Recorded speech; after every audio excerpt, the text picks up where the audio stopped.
Like, it hit the back of my teeth, and I already knew before I even seen it. I was like, no freaking way. Like, this bullet did not just come out of my throat.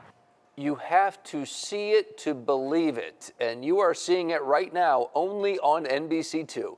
That woman just coughed up the bullet that nearly killed her 3 months ago. Now Chelsea Povia is talking only with NBC2's Samantha Serban about how she almost died again. The fragment is a little bit bigger than the tip of your pinky finger, and you can see what used to be the bottom of the bullet. Povia's doctor said it would never come out, and obviously that wasn't the case. So, yeah, this thing about killed me twice.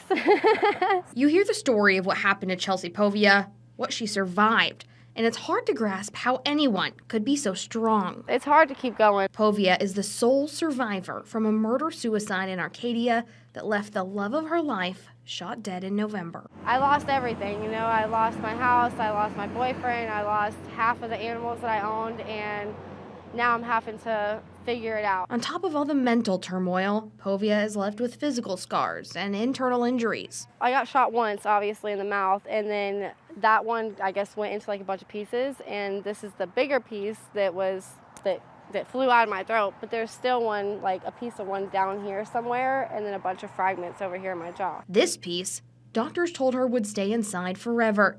That is, until she was choking last night and felt like she couldn't breathe. I was panicking, I was shaking, and my heart was racing, and I was pale. I was super pale. Like, I was really, really scared. Next thing she knew, this came out. When it hit the back of my teeth, and I already knew before I even seen it, I was like, no freaking way. Like, this bullet did not just come out of my throat. It's just another reminder of the life she once had and the work she still has ahead of her. It's going to be a long road, that's for sure.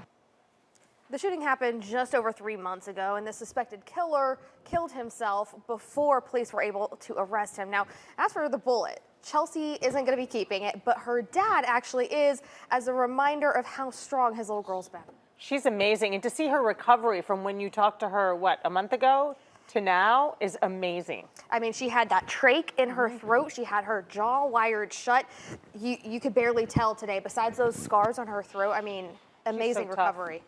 I still can't believe the story. Yeah. The fact that she was willing to share that, you know, she actually said that she's gotten feedback from people who were in somewhat similar situations that said hearing her story has helped them, and that's why she continues to talk to us. All right. Thanks, Samantha. Today, Lee County Deputy